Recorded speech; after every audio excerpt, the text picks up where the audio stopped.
हेर्नुहोस् यहाँ चाहिँ फल अहिले छेउबाट देखाउँदैछु म तपाईहरुलाई। यहाँ चाहिँ भाइ चढ्नु हुँदैछ रुखमा। यो फल चाहिँ हामी टिप्छु अनि म तपाईलाई फेरि पनि देखाउन चाहन्छु। यसको रेसिपी बनाएर अचार बनाएर। हेर्नुहोस् आज हामीले टिपेको यो हो, यो फल हो। यसको नाम चाहिँ पासपाले। यहाँ त लगभग कति छ होला, 10-15 वटा छ होला। बाँकी चाहिँ छ माथि पुरा छ। यहाँ छ।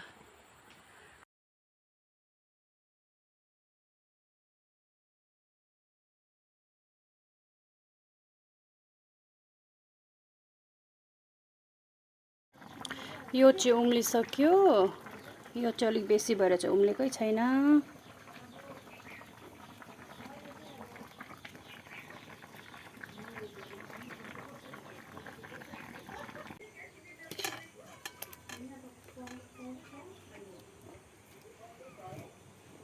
यसलाई यहाँ सेलाउनु पर्छ।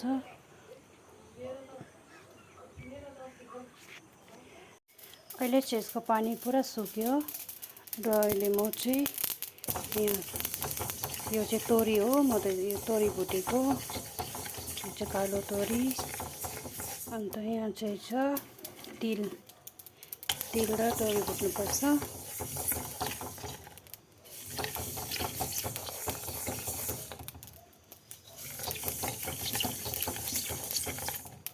अब चाहिँ तिल भुट्दैछु। तोरी चाहिँ भयो, तोरी यहाँ खाली गरेँ। अब चाहिँ तिल भुट्दैछु।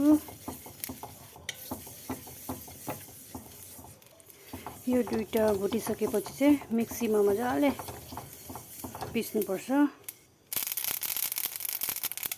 यो तिल पनि भुटेर भयो। अब यो मिक्स गर्छु दुईटालाई। अब चाहिँ यसलाई अलिक सेलाउनु पर्छ। सेलाएपछि चाहिँ कुट्नु राम्रो हुन्छ, सुविस्ता हुन्छ। अब चाहिँ म यहाँ हालेँ। अब चाहिँ कुट्नुको लागि तयारी हुँदैछ।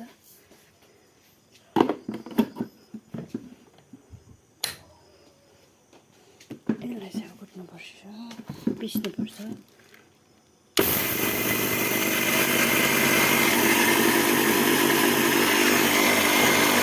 यो कुटिसक्यो। यो चाहिँ यहाँ खाली पर्नुपर्छ।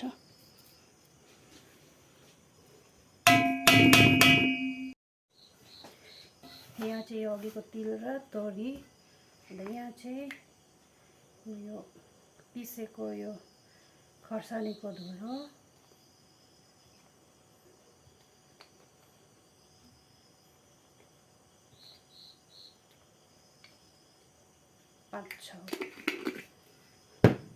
यहाँ चाहिँ सबै छ, जिरा, धनियाँ,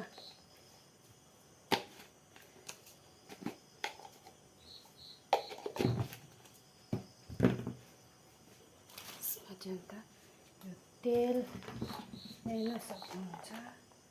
यहाँ चाहिँ 1 केजी तेल हालेको चाहिँ मैले। काँचो चाहिँ अलिक राम्रो हुन्छ। अन्त चाहिँ मैले यो चाहिँ अब यो हाल्नुपर्छ।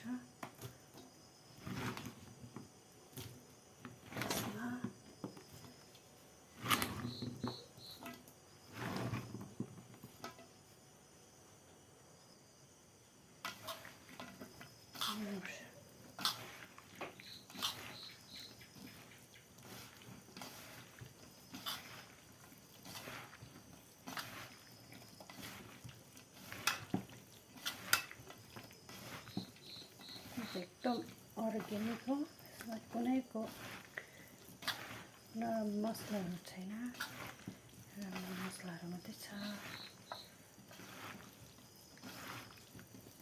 मैले चाहिँ अघि नै बोइल गर्दा नुन अलरेडी हालेको थिएँ।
चाहिँ रेडी भयो अब चाहिँ बहिमा हाल्नुपर्छ